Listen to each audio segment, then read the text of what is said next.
Welcome back, Patriots fans. Welcome back to meaningful football, fall into winter. This is great. This is what you live for. All right.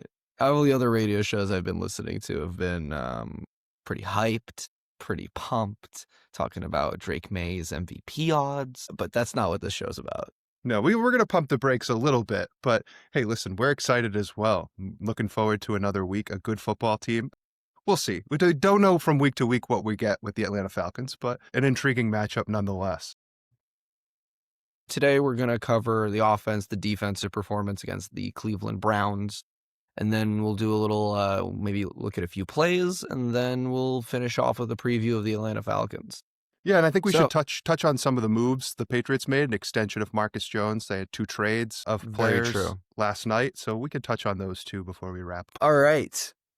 Let's talk about the offense. Yeah, the offense. I think the story of the game to me, and really I think this part and parcel with the story of the season, is the way the quarterback has responded to pressure. You know, generally a pressure rate of around 40% is the danger zone for NFL quarterbacks, and why it's dangerous is high pressure can lead to quarterbacks being sped up. So they're sped up in their processing mentally, what's happening on their field. They're sped up in their decision making, and they can be sped up in their mechanics. And that's where you see mistakes happen. Errant throws, interceptions, short fields for the other team, defensive touchdowns. Yeah, like a Sam Darnold starts to see ghosts. Exactly. I mean, we've seen great quarterbacks. Tom Brady could get sped up, particularly with defensive pressure up the interior of the defensive line. We'd see it sometimes against the Ravens, the New York Giants come to mind. So you can speed up a quarterback. 2 Super Bowls. Absolutely. I shouldn't interrupt you. Yeah, so we've seen it in 2 Super Bowls, like Patrick Mahomes getting destroyed by the Eagles defense and the Bucs defense. Yeah, and so for Drake May to be as inexperienced as he is and facing the kind of consistent pressure he is, and not to be making some of those mistakes, is a huge step forward in his progression as an NFL quarterback. Yeah, so what's like a percentage number you would put on between like good pressure rate, bad pressure rate, normal pressure rate? I mean, I don't know good and normal. I know 40% is generally considered where it's like, all right, that's too much pressure consistently on the quarterback. And he's faced pressure rates around there or above these last few weeks. Yeah, I got the numbers right here. So Buffalo were 39%, decent job. New Orleans was 60%, 58%. Tennessee 39%, and Cleveland 1%. Yeah, so they're living in that danger zone. New Orleans was way too much pressure, which he handled as well. And he's handling that. Not only is he handling it, he's the most efficient quarterback in football right now on top of it. So to me, the along with the pressure is sort of the resiliency of the performance from Drake May. You know, he's harassed all game by Myles Garrett. You have this sort of specter of a Hall of Fame caliber rusher who had 2 sacks and a forced fumble in the first half. May throws an interception in the first half, but he comes out dealing. It felt pressed. Bad. I could feel it. Yeah.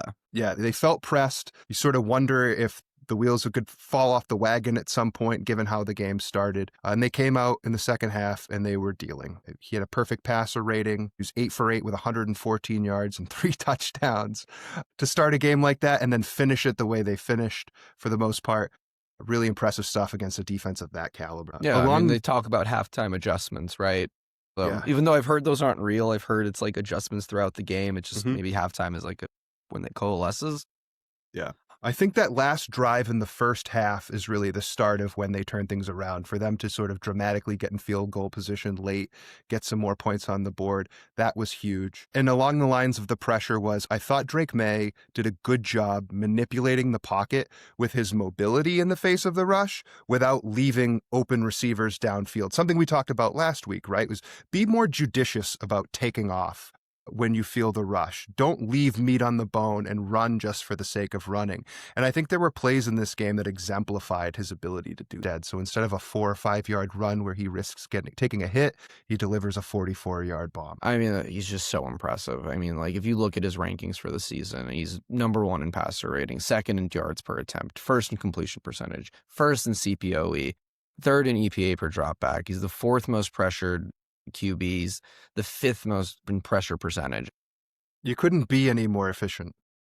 Yeah, to me, he and this past game are still not getting the respect they deserve from defenses. I had the pleasure of going to the game. What immediately struck me from the first drive was They're in single high coverage, as we talk about, and they're loading the box again against this offense. There's not respecting the pass. They're really focused on clogging the running game up, and it's giving the pass game opportunities to attack down the field. Interesting, right? So we're seeing a sixth highest rate in the league of box stacking. Yeah, so stack box is committing 8+ defenders sort of to the defensive front of the field. And so when that happens, you don't have a lot of room to run. And the Patriots, as you said, are facing the 6th highest stacked box rate in the league. It was really pronounced this week. Henderson faced the 2nd most stacked boxes in week 8, Stevenson the 6th. Both running backs are in the top 10 for the entire year, and the Patriots are the only team in the league that have 2 running backs in the top 10 of stacked box rate when they run the ball. And I didn't think because they don't. Is this because they don't respect the pass game?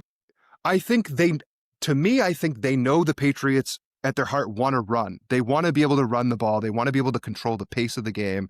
They want to be able to pass off the run, be multiple, put them in conflict. And it seemed early on to me when defenses were doing this, that was the purpose, was to strangle what the Patriots want to do. The problem is Drake May is performing at such a level that at some point you've got to change that strategy and respect the pass a little bit and make the Patriots prove they can run on you. We've talked about it for a couple weeks now. To me, it's just surprising. And that's just what the Browns do, as part of it. And that's what they were going to continue to do regardless. But it's a tough way to make a living against this offense right now. So good to hear. Right? We seem to be able to run the ball a lot better this game. It was a well-blocked game in the running game. I thought Henderson delivered in a way that he hadn't in previous weeks. To me, this was not a great Stevenson game.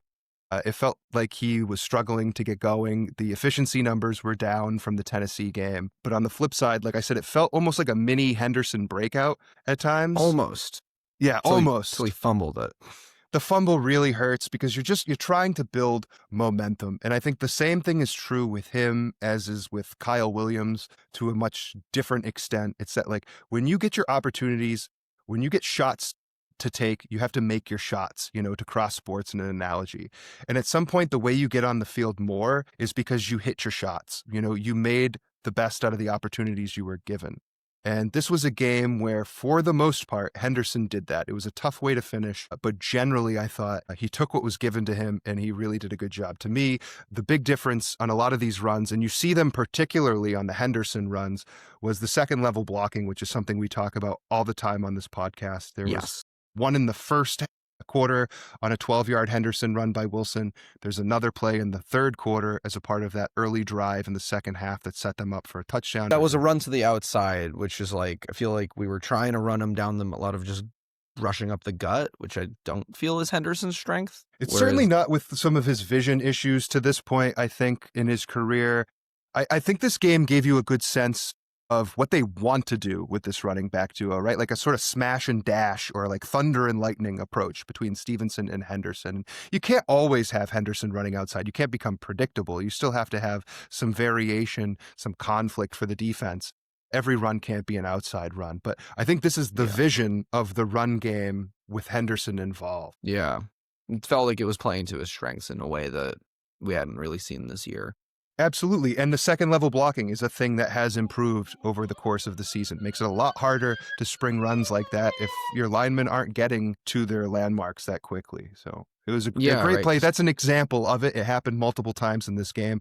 But to me, that was the most stark example, and it was such a big gain as a result. Yeah. So that was good. Gotta pump those brakes. Dave, gotta pump those brakes just a little bit. Feel like Will Campbell didn't have the best game of his career. It was not the best game. And, 2 sacks is 2 sacks, and that's not good. I mean, we can't be giving that up regularly. It is Myles Garrett. And I would say that the majority of the one-on-one reps between Will Campbell and Myles Garrett, Will Campbell held his own. He gave up 2 sacks overall. Both of them, I think, came on plays where he was getting chip help from Hunter Henry. And generally, I found it to be unhelpful. The chips were useless for the most part by Hunter Henry. And they may have actually been to the detriment of Will Campbell because it sort of creates too much space between him and the defender and throws off his timing. Yeah, I feel like, and maybe that's part of Will Campbell's development and, working with Hunter Henry to, work better off a chip. Because I imagine it's almost easier when it's just the guy's just coming at you. You're one-on-one with him rather than you don't know what way is Myles Garrett going to go off of from the chip. it's a wider. Especially, yeah, especially when the chip gives you nothing. I mean, it gave it quite. We're going to show you this play. It's in the red Pull it up. zone in the first drive of the game, but the chip gives you nothing here, and it's not particularly helpful. All right, so we're going to go end zone first here. Set this up for us here, Michael. All right, right now Drake May is in shotgun. We're about 5-6 minutes into the first quarter, and we're about to see a Drake May sack. I can't watch, Dave. Yeah, this is 3rd and 8, third and goal from the 8-yard line. They're trying to punch it in for a touchdown. Ultimately, they're going to settle for a field goal. And a big part of this play is going to be timing, because I think if the timing is slightly different from 3 players, Hunter Henry, Will Campbell, and Drake May, this is actually a touchdown if it works. Unfortunately, it doesn't. So Myles Garrett here, sleep paralysis demon himself, lined up wide.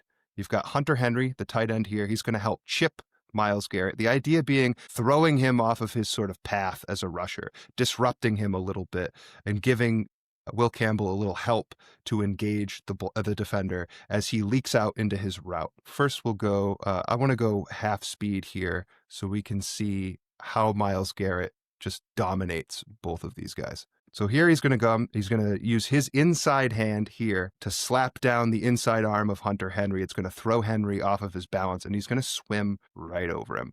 Thanks for coming. No help. There's no chip there. You wasted your time. Either have him stay in and block or just have him release into his route, because this threw off Henry's timing, and it certainly didn't throw off Myles Garrett's timing. Now you have a situation where, look at all this space. This is an elite Hall of Fame caliber pass rusher. He's one of the best athletes in all of the NFL, and he's getting a running start unabated by the supposed chip against a lesser athlete. No offense to Will Campbell, great athlete, much lesser athlete, much more inexperienced, on an island against this player. This gives space and time for Myles Garrett to diagnose, how am I going to chop this guy up? So you see here, he comes in with his inside hand. He slaps down Will Campbell's outside hand, takes this giant Euro step here, and just runs right around him. No chance. Drake May drifting, in my opinion, a little bit too far back here on 3rd down. Tucks the ball. At least he tucks the ball away and takes a hit and doesn't lose it. And a turnover, we settle for 3 points. Now I want to look at the sideline view to give you an understanding of how the timing of this play really threw off by 3 players. Could have been a touchdown. So we have Myles Garrett here. Here's Hunter Henry, Will Campbell, Drake May. And you're going to see Henry's going to run a route across the middle of the field here. So we get the chip, or lack thereof. Henry releases. Chip. Yeah, so-called chip. Henry releases into his route. Here comes Myles Garrett. Get rid of the ball. Right here. Easier said than done with Myles Garrett bearing down on you. Hunter Henry is open for a touchdown right here if you throw the ball. And that's why I talk about the timing. So if Henry's timing, if he's not chipping and he's just getting into his route, maybe he's here rather than here at this moment. If Will Campbell gives you just a little bit of resistance in this block, maybe Myles Garrett isn't as close to Drake May. And if Drake May's a little quicker to get rid of the ball, you have a touchdown. Instead, you have a sack, you have a loss of 10 yards, you settle for the field goal. And it really is such a game of inches. It's crazy. Yep, and milliseconds. Yeah, So that's so interesting. Yeah, so that's the breakdown of the sort of failure to deal with Myles Garrett in a way that could assist Will Campbell, and how just a couple of things cleaned up might have resulted in more points. They left points on the field in this game, which is sort of impressive given the defense that they're playing, and that they still scored 30 on them. Myles Garrett was Myles Garrett in this game, man. I mean, he had 5 sacks. I think that's a Browns record. 2 on Campbell, 1 on Wilson, 1 on Morgan Moses, and then 1 unblocked on a boot action where he was just fast enough to close out on Drake May. Everyone got some Myles Garrett. They sure did. And, one of the good adjustments that McDaniels made in the second half was they started running away from Myles Garrett. They ran away from Myles Garrett, and they also took that shot to booty deep when Garrett was off the field. So protected his quarterback in taking a deep shot when the best pass rusher in the game was off the field. So there were some smart adjustments around Myles Garrett going in deeper part of the game. Yeah, no, they must have just been sitting there waiting for Garrett to come off the field for that play call. You got to take advantage of those moments when you play a defender as talented as he is. That's for sure. As interesting, I saw the footage of McDaniels mic'd up, and he's like And he's just looking at he's looking at one. He's just looking at a cornerback. He's like, give him the space, give him the space, got him. Yeah, I mean, it's a great thing for a young quarterback to have an offensive coordinator of his caliber in his helmet up to the time where the communications cut off. It was huge for a guy like Jared Goff. You know, the story is that he would be spoon-fed who to throw to and what guy to stay away from by Sean McVay in his helmet. To have an elite counterpuncher schematically like Josh McDaniels in your helmet, I mean, it's got to be part of the difference in what we've seen in the growth of Drake May. Has to be. Yeah. There's this hot take. Oh, it's just Drake May taking a step. I'm like, it's the coaching, right? Like, we had Drake May last year. We have Drake May this year. Like, yeah, the line was terrible last year. Like, it was aggressively terrible. He had no weapons, but something about it's the adjustments that they make throughout the game that I really credit to McDaniels. Absolutely, and the use of some of these receivers, like putting them in spots where they can make plays. I thought this was a great Mac Hollins game. I think he hauled in 7 catches. He was impressive. Obviously, the big booty touchdown happens again. I can't think of a player who's grown on me over the course of a few years quite like Keion Booty has. He's really developed into a quality receiver. He's meeting the potential he had it as a 5-star high school recruit. Like, he was supposed to be a beast at LSU before the injury and losing the favor of whatever the shitfuck coach there was. Like, I don't know. I remember being very hyped on Booty when they took him. I'm like, oh, yes, untapped potential. And then he did nothing for a couple of years, but maybe he's also recovering, and it's also just I think it takes the game moves so much faster in the NFL than in college. Absolutely. And I think sort of the book on him by the time he came out was he's an instinctual player as opposed to an elite athletic player. And that can be a tougher adjustment because, like you said, the level of athleticism, you're playing against the best men in the world at the sport, as opposed to, young guys at varying degrees of skill at the college levels. It took some time given his athletic profile, but he's certainly come into his own. And for a guy who was arguably on the roster bubble going into this season, there were times where we're like, is Booty the odd man out in this group? Is Polk going to make this team? I mean, thank God that they didn't take Jalen Polk over Keion Booty or what's his name, Baker. I can't even remember his first name anymore. Javon Baker. Javon. So, kudos to Booty. Great. I mean, I would imagine this wide receivers coach, Todd Downing's had an effect on him as well. And as you said, Josh McDaniels. And I mean, these crazy deep balls from Drake May, which is kind of Booty's game at this point.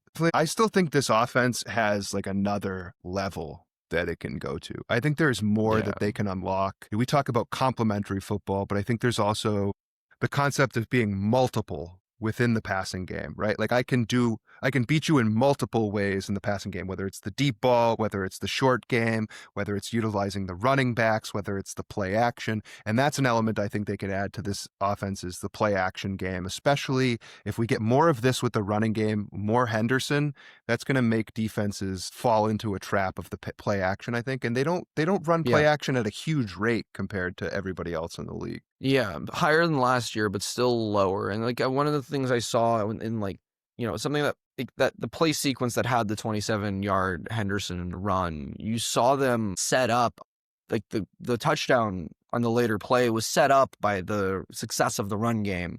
And they ended up really biting on the play action, and then you end up with an open receiver for a touchdown. It's complementary football. Absolutely complementary football. It keeps you multiple in the passing game. And it's an element they haven't really been able to exploit because of how the running game was, especially early in the season. And, you have to have a running game to respect before you can fake teams out with it. And I think this game, the last game, you got more of that. I'm hopeful that you're going to get more of it down the stretch into November and December. Yeah, I mean, I think Atlanta's going to be a good test. They have a great pass defense. They do have a good pass defense. It will be a test. It's a strength-on-strength matchup, and we'll dive into that more in our Falcons preview. But I agree with you that it's going to be an intriguing matchup for sure. Yeah, but listen, we just faced a good defense. We just faced one of the best defenses in the NFL, and we, at the end of the day, it wasn't Drake May's best game, but we still crushed them. We were their worst game. Yeah, and you could argue that this was one of his lesser games overall, just because of the way he played in the first half was sort of stop and go and struggle at times before that final drive where they let loose a little bit. But I mean, and they left some points on the field, but to their credit, as you said, this was for this good Browns defense, a top 5 statistical defense in the league. It was their season high in yards, first downs, rushing yards, yards per pass attempt, and explosive plays. So, I mean, the Patriots came to play. The first half, Cleveland's defense dictated the terms. I think in the second half, you saw the Patriots offense start to dictate the terms of the game. Settled in. We settled in and started to take over. That's what you want to see from an elite quarterback and an elite offense. They take over a game, and finally starting to get that feeling with the Patriots where, like, if they, like, not every, like, last year, the last couple of years, once the offense, you see the offense sputter out a little bit, you're like, it's over. Like, there's no way that the team just couldn't recover from mistakes. They weren't explosive, but here I know that at any given moment we could be right back in the game. Yeah, they weren't explosive. They weren't well coached. They didn't have like that sort of resiliency. They'd get derailed easily, and like you said, you could just chalk it up. That's another loss. This team, the coaching staff has them prepared. As we talked about, they're good counter punchers schematically. The protection is better. This team has a pulse and a resiliency that did not exist last year and really hasn't existed for a couple of years, frankly, I think, for this organization. Yeah, 100%. I mean, the last couple of Belichick years were tough. All right. Speaking of a much easier matchup, the defense. Yeah. I mean, there's not a ton to respect from the Browns, certainly their passing offense. But, the thing that stands out to me so far this season about the Patriots defense is they have a legit run defense. Like you run against this team at your own peril, in my opinion, because they're incredibly stout up front. Their defensive line has been incredibly effective against the run. Yeah, their third highest stuffed run rate and the 27th lowest stacked box rate.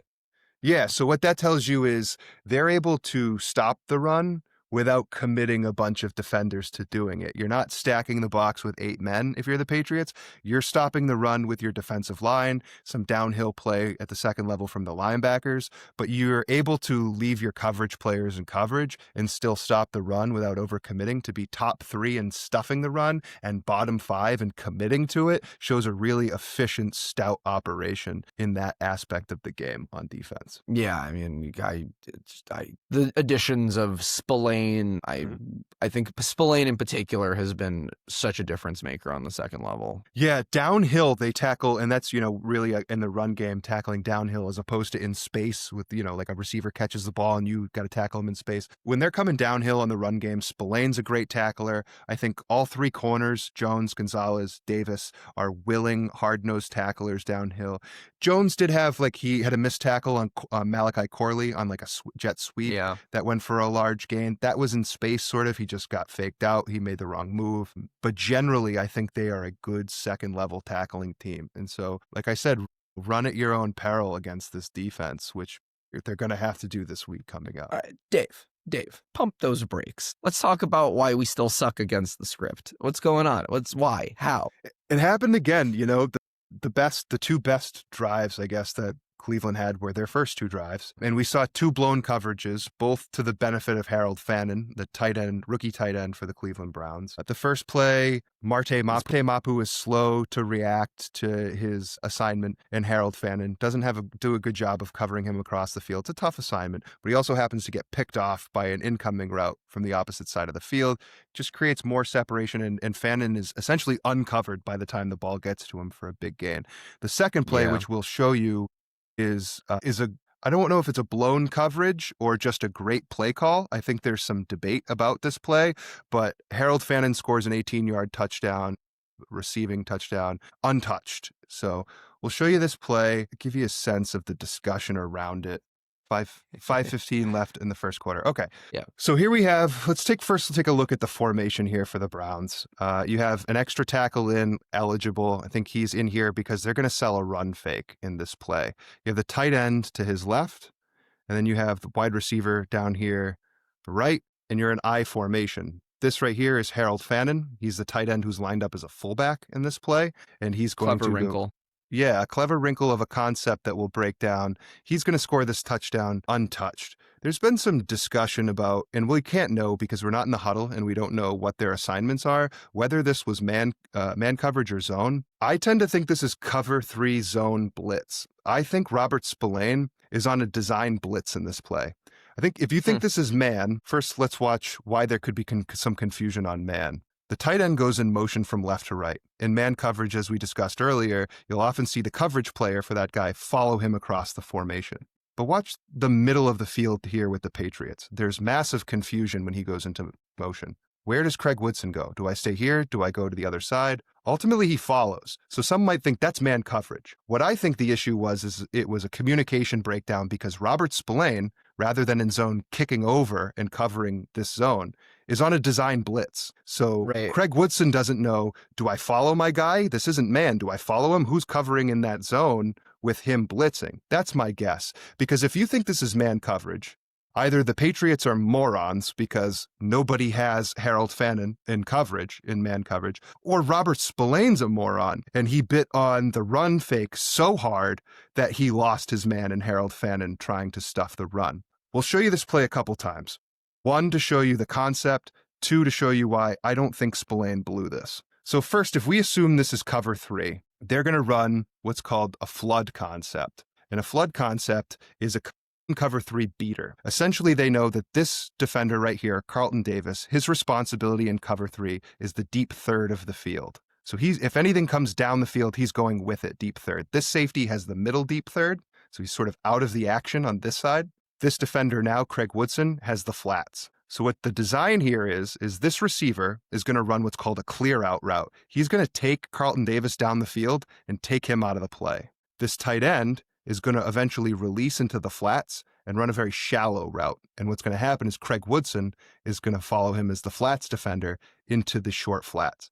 Yeah. In a flood concept, you're quite literally flooding a 2-man zone with 3 pass catchers. Oftentimes you'll see this guy will be wider out. You'll see a slot receiver here who's going to run a third route at a third depth, a medium sort of out route into here, or a sail. So you have the deep route, you have the shallow route, and then you have the sail or out route at medium depth. The wrinkle here is there's going to be a run fake, and that medium depth out route is going to come from the fullback position. So you'll see here comes the clear out. This tight end is going to release and go to the flats. You'll see Craig Woodson follow him. And uncovered in that medium depth right here, flooding the zone, is Harold Fannin. Yeah. He's going to go untouched for a touchdown.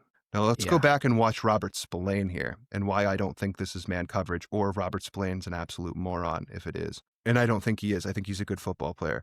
He's right here. Just watch him break on the play. Here's the run fake. Run fake is now over. Spillane hasn't even crossed the line of scrimmage. If this is his guy in man coverage, he's going to make a move, you'd think, to start covering. If he's playing the run, that's no longer a run play. But he's running like a bat out of hell. He's pass rushing here. He's designed pass rush, in my opinion, on the quarterback. And so what this is really just a fantastic play design, a cover 3 zone beater with a little miscommunication here because of the design blitz. They know the Patriots run cover 3 about 55% of the time in the high red zone area. They thought they were going to get this. They ran it with a wrinkle that makes it harder for the Patriots to defend and for us as observers to break down because the element of the run fake here. And they run the flood concept to perfection. This is taking advantage of tendencies. And that, I think, is a key issue with the Patriots in the scripted portion of the game. They're too predictable. To make. Yeah, and Craig Woodson is struggling in pass coverage. This is something we've talked about over a couple of weeks. Like, they are living with the growing pains with him in the pass game. He's been better in the run game, but it was not a good game for him in coverage. This is an example of him being sort of caught up. I don't know that he knows where he needs to be all the time, as you sort of saw with that cluster in the middle of the field. Yeah. That's an issue. That said, wasn't the worst coverage player in this game. Grant Delpit, our friend, had a really bad day. I mean, I think we should also mention the kicker. We talked last week about how this game could be a rock fight, and early on it was. And Aurora Borealis, I mean, he went 3 for 3. He put points on the board. That's what you want out of your kicker, not missing the gimmies and at least taking something out of a drive. You got to give Vrabel credit for believing in him in the beginning and like giving him the game ball in the second game, like keeping the kid's confidence up. I mean, he pumped his tires. There's a lot, I read an article earlier in the year about how quick teams are to quit on kickers, and then they sort of figure it out later in their career. It's I don't have a lot of patience for kickers either. I frankly would think about abolishing the place kicker. But teams are not patient with these young guys, and I think the Patriots have made it a concerted effort to live with the growing pains, because I think, for one, they know where they're at long term as an organization. It's getting a little sort of clouded by how well they're performing and their record right now, their ability to make a run, and that's sort of the tension of the trade deadline. But they've made it clear that they're going to roll with these young guys for better or worse, and Vrabel is going to stand by them as long as they continue to do what's in the best interest of the team. So Yeah, I mean, it Borregales seems like they've amongst them. been. Yeah, I mean, and it seems like the young guys have been pretty. Like, it seems like we finally had a pretty decent draft so far. I would say there's not a ton of concern so far through the first 8 games, the first half of this class's rookie year. I think Will Campbell can pretty clearly play left tackle against most competitors. We'll still see. It's a long year. The playoffs are coming. It's going to get different and ratchet it up a little bit, but so far They're only so going to good. get better, Dave. Yeah, and so far so good. I think Wilson, similar to Woodson, we've compared them in their growing pains. There's a lot to work with him, and he might be out of position as a natural center. But yeah, that was a real esoteric reference for our second episode. You're like, as I've said, Craig Woodson is the Jared Wilson of safeties. yeah, yes, as all of you 30 people remember from 2 weeks ago when I compared 2 borderline players to each other. It's the same sort of situation, though, between the two. They're living through the growing pains. I think Wilson's had a couple of good weeks here. Last week wasn't his best, but there's something to work with. We talked about how Kyle Williams has got to start hitting the layups, hitting the shots when he's given an opportunity. To me, we don't know what the aptitude is with him. There could be a question of aptitude in getting on the field, and that's something we just can't know. We're not in the building. We're not coaching him up, and that's the tension with a guy like that, is to what extent is it aptitude versus what extent is it the limitations of personnel packages and your ability to get him on the field, and we just can't know as observers, but it's not a great sign that he's not out there yet. Yeah, I mean, McDaniel's offense is a tough one to learn, I've heard. Yeah, and I mean, it's something to look or to keep in mind going forward, because that is an element of this offense that maybe has informed their inability to develop young pass catchers, is the difficulty of this offense to pick up. It's something to note as we move forward here. Yeah, I mean, Tyquan Thornton just needed, 7 years, whatever, 6 years. 7 years and Patrick Mahomes, and he could figure out how to catch a ball and not get dominated. I'm so mad. Let's be mad about the Falcons. Listen, I'm going to say one thing first. I have Bijan Robinson on my fantasy team, and I'm up against. Listen, I'm in second place. Our guy's in third place. I need Bijan to do well. So if you could, I both want him to fail miserably, but also really want him to do well. And I don't know what to do with that. So can you pump my brakes in either direction? Yeah, I mean, well, one of the problems with this in analyzing this Falcons team, and I watched the Buffalo game, and I've seen, some things that they've done otherwise, but they're a Jekyll and Hyde team. I mean, one week they're getting their doors blown off by Carolina, then they're dominating the Bills, then the Dolphins are kicking their ass, and so I don't know what to make of them from a week-to-week basis. I think, as we've previously discussed about this Patriots defense, like, there's an open question about the passing defense in general. You could test them in the middle of the field and up the seams and in the flats. If I remember, it felt like, at least, I don't have any of the numbers to back it up, it felt like the Dolphins were effective passing the ball in the middle of the field against this Patriots defense. It might have been the last time that there was like a consistent attack at the middle of the field through the passing game. And you were an HN. The Bills, they did their best to do it as well. But successfully, I think the Dolphins were more successful. You were an HN stepping out of bounds away from like losing that game against Miami. Granted, it's early in the season and a lot's changed, but I was just thinking about, have any teams really tested them there? I don't think you're going to see it this week. So, I think on this Falcons offense, I don't know if Penix is going to play, but I think Penix has been the weak link. Really? Yeah, he's not incredibly accurate. He's surrounded by very good athletes. They've spent a lot of money on their offensive line. Drake London is a hyper-athletic wide receiver. Bijan Robinson, as we'll discuss, is a weapon. I hope your fantasy it works out for your fantasy team in some sense. I have him as well. Me last week, and now he plays my team. So I don't care. My reeling 4-4 fantasy team. Last week was in my league terrible. where nobody trades, if you're watching this, trade. It's not fun. No one wants to just draft a team and sit there for 14 weeks and just see how it plays out. Like you're investing in a low return rate index fund. It's fantasy football. Have a fantasy, for God's sake. Trade some guys. Just because you drafted him 48th doesn't mean he's worth that anymore. But nobody in my league wants to trade. That's an aside. It drives me nuts. All I want to do is cook up trades, and nobody's interested in trading, not just with me. All right, you could not want to trade with me because I'm trying to be a mad trade scientist and you don't like it, but trade with each other. I mean, there's no movement. It drives me nuts. Where was I before their passing game? I'm not convinced that you're going to get tested by them. They don't do a lot of play action, surprisingly, for the running back they have. They don't throw it to the middle of the field a lot. But that running back is a weapon. Yeah.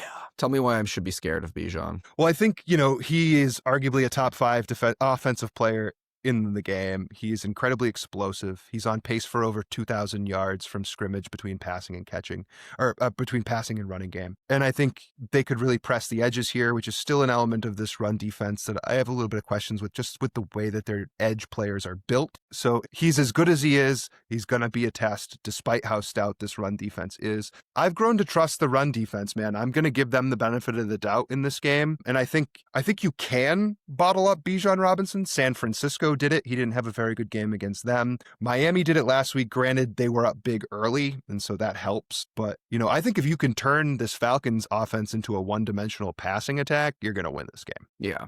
They don't contain multitudes. They are not multiple at all. They don't contain multitudes. They're not super complementary.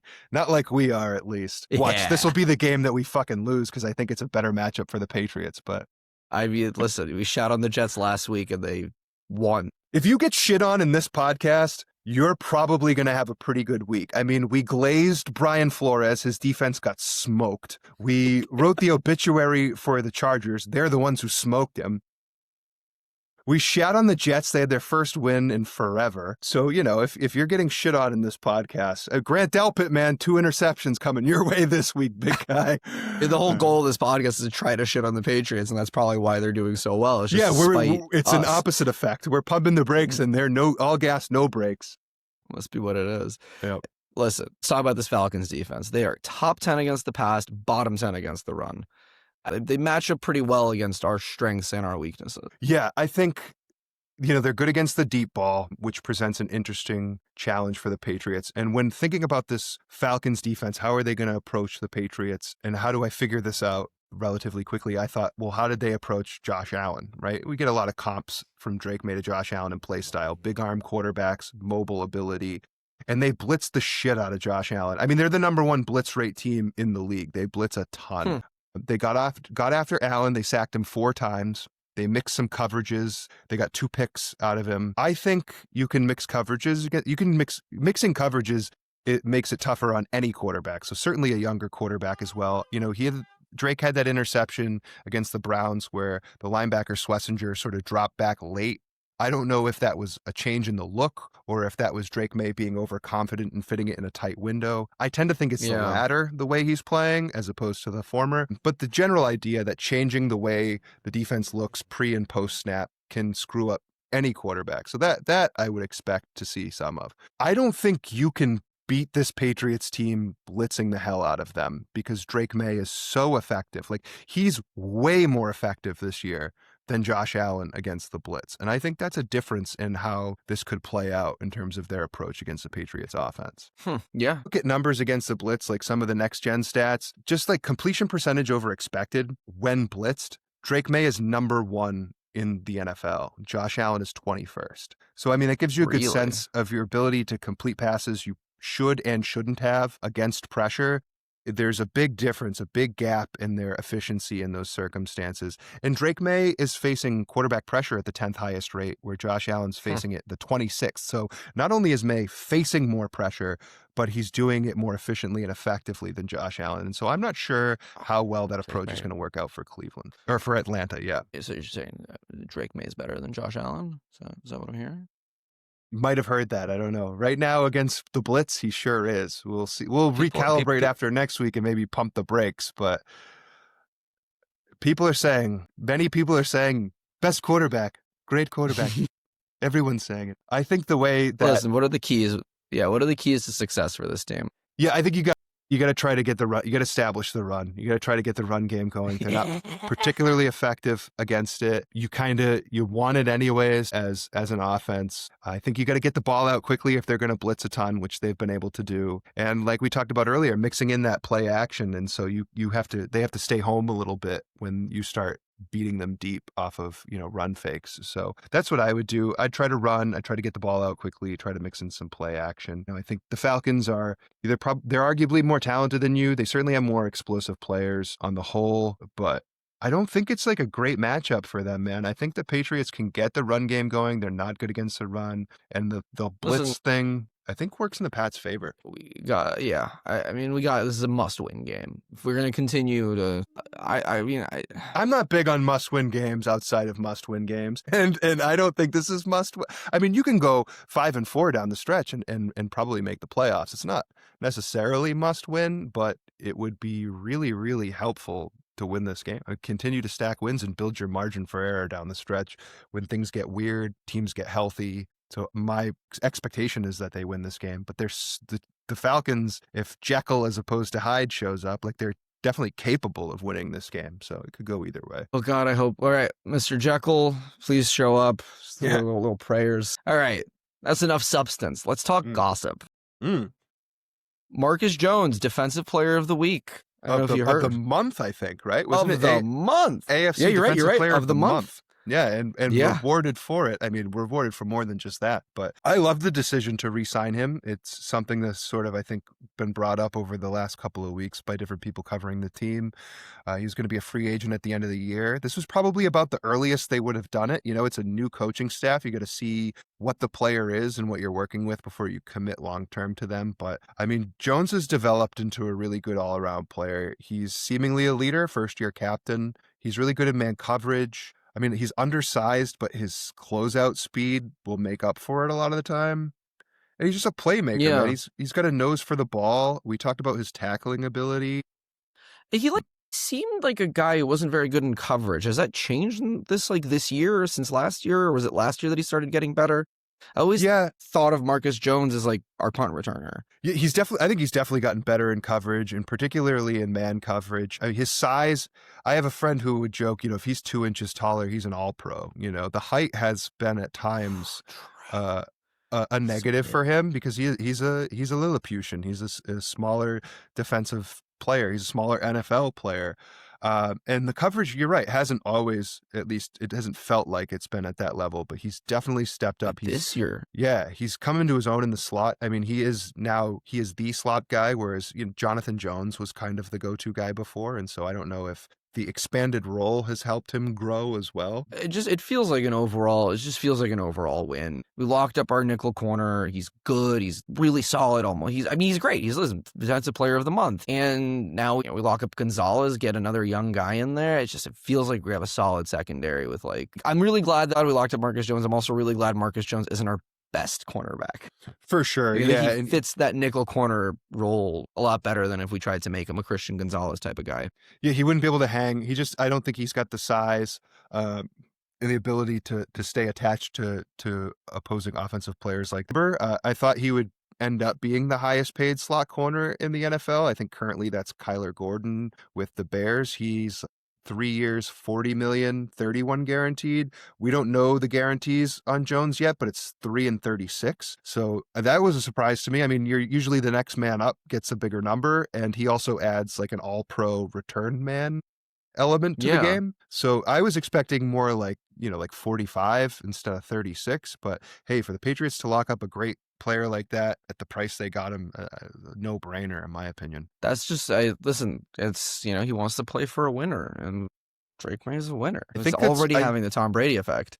I think you're going to see a big difference in not just the approach to this coming off season, but the kind of player who's going to be available to them, because they now have an elite passer at quarterback and they have like an established players coach who people want to play for. Yeah, This you got a good culture. in this offseason, you struggled to attract talent because of sort of, I think, the reputation that the organization had garnered over the last few years as being sort of this desolate place to play with no real future ahead of it and no present. Thank God he didn't sign it now, but you threw ungodly amount of money at Chris Godwin, who took less to go back to Tampa Bay, and he didn't Yeah. want to be here. And I think that's going to be different for players this coming offseason.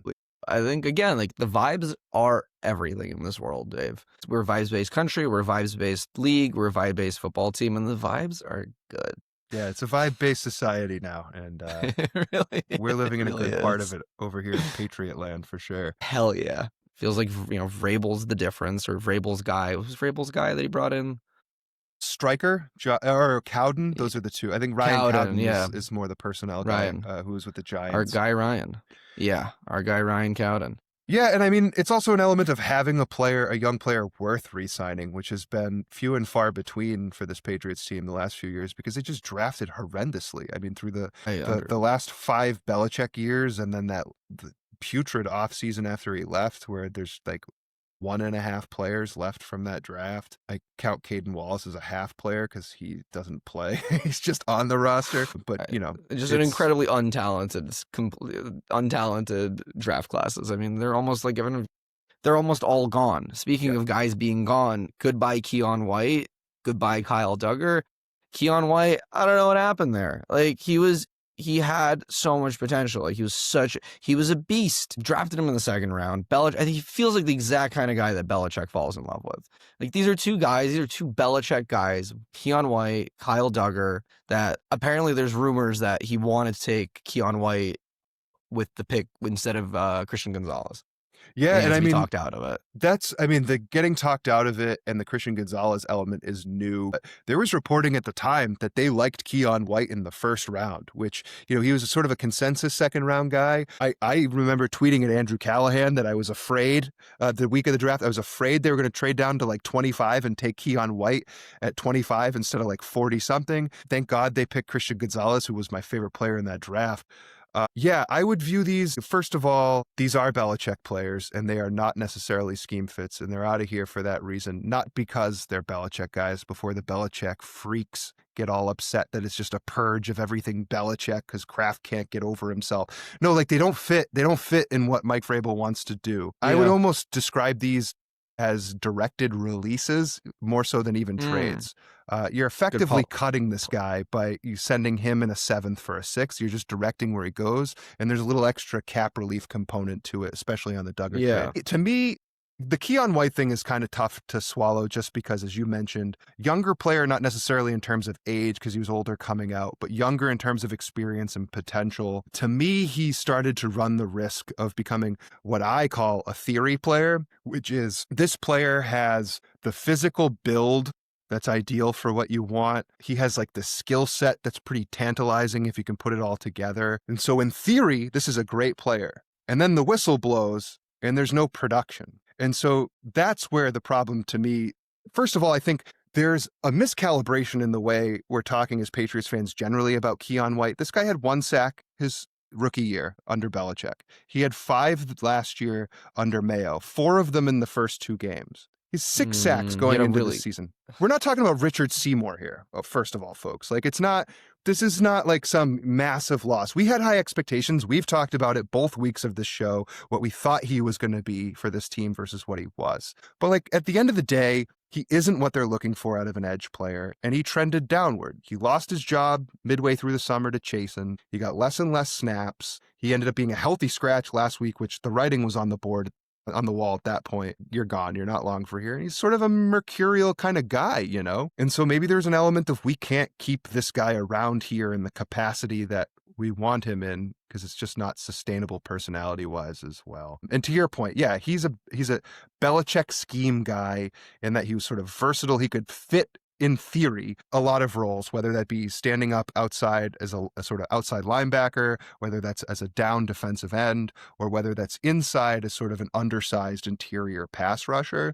He's not very good against the run, got worse against the run. He's not what they look for in their edge rushers, sort of pin your ears back and go kind of guy. And they don't It's not fit. They don't like these smaller interior guys to rush the passer. Not really their jam either. And so, I think he's going to a good spot in San Francisco where he can flourish. Because to me, where he's best or has been best is sort of as this undersized interior, like defensive tackle type pass rusher. And Robert Saleh likes those kind of guys. So I think he's got it might bug some people here if he ends up being productive, but it comes a time with some of these players where it just doesn't work anymore. It's not going to work out. Yeah, the other just one, not for us. Not for us, Bye, enjoy. They gave him a City chance. I mean, they gave him chances. He lost the job, and then you could argue he didn't get enough of a shot. But you gotta. It's no different than with the rookies, with the making the shots. You get a shot, you got to make the shot. And he wasn't doing that in his limited reps before he got effectively released for all intents and purposes. And then Kyle Duggar, to me, I mean, I'm not a big Duggar guy.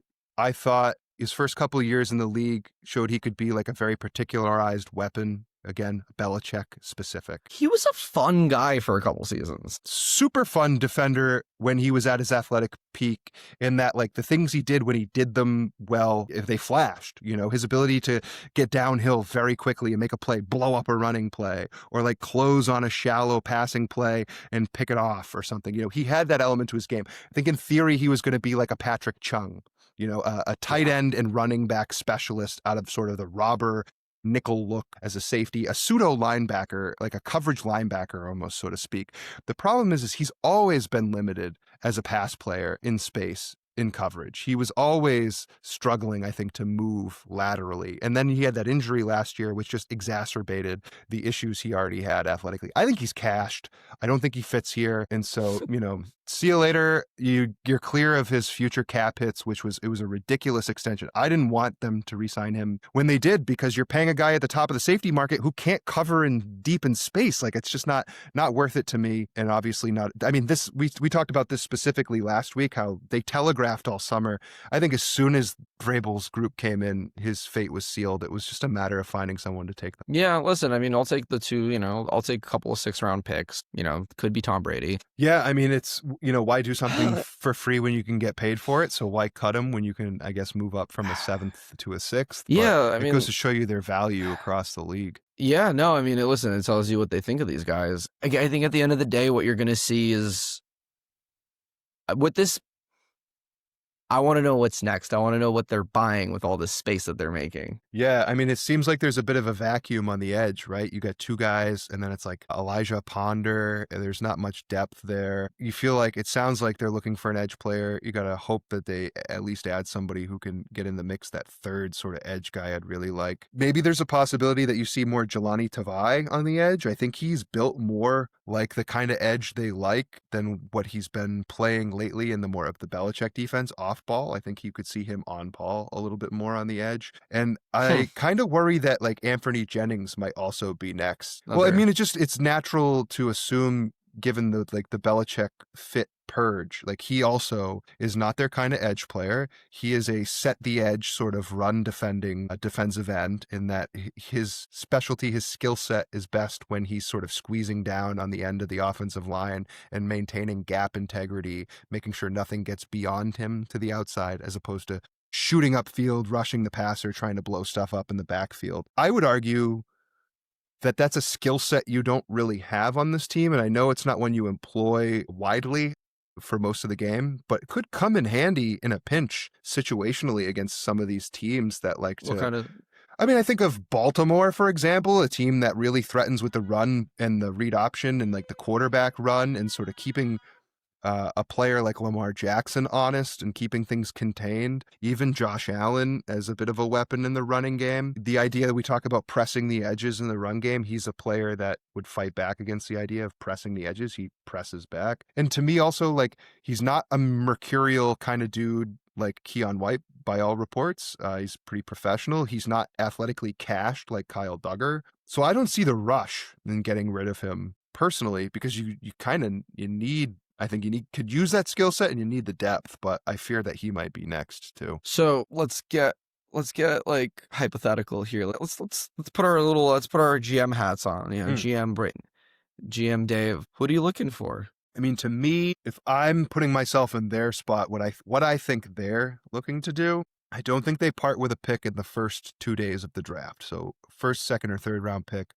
I can't see them parting with for a player unless they're truly convinced that they are like a core part of their future going forward. I don't think that player is going to be available mid-season. If that's a player you're going to get, that's in the offseason, that's heading towards the draft where your picks have the most value to a team. They're the kind of players that don't really get traded midstream in a season because the picks you'd get in exchange for them are worth more later, and they're also of use to their team here and now getting through the rest of the year. I think AJ Brown makes no sense to trade mid-season, but could very well be a player that gets moved in the offseason. Some of the receivers are what comes to mind, the younger receivers. So I would expect at least 2 moves of the equivalent of what you just sent out coming in, really, in terms of caliber. I think you're adding depth. I would look at the edge. I think corner is something, as we've talked about, they might be looking at to bolster their coverage. I don't know that safety's really available, the kind of safety that they'd be looking for, someone who can play both positions and deep coverage.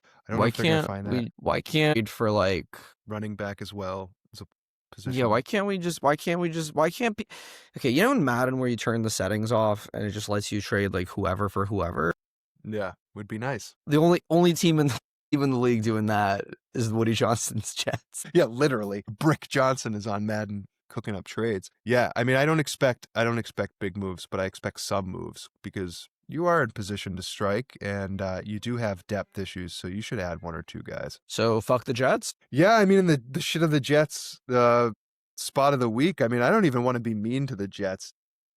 You know what? I think they lost that Mangold to. Yeah, like that's not the week to say. Fuck no. the Jets. I mean, that's a tragic loss. That's a young guy with young kids, and really sad. Great football player. He was awesome. The center for the Jets for a long time. Yeah, I mean, if you're on one of those teams, man, I'm sure the guys who are on the Patriots the last couple of years experienced it. It's like you're going out there and you're grinding every week. You're putting your body on the line, and it fucking sucks if you're just never gonna win a game. And so, for that coach and for those players, like to actually get a win, yeah, good for them, man. I shit on them every other week. I'm not gonna shit on them this week. Let's shit on the Bengals for blowing that game. Let's shit on the Bengals. Fuck the Bengals. That was ridiculous. An equally ridiculous organization, honestly. They just got better draft luck, but yeah, they reluctant to Joe Burrow and Jamar Chase. Yeah, and they do their damnedest not to build that team up, but they're really doing their best. Tough loss for the Bengals. Okay, listen, I'm excited. Another week in the books. Yep. Another week in the books. I need to pee so bad. All right. I'll let you go then. Hey, everyone. Thanks for joining us. Yeah. I hope this was good.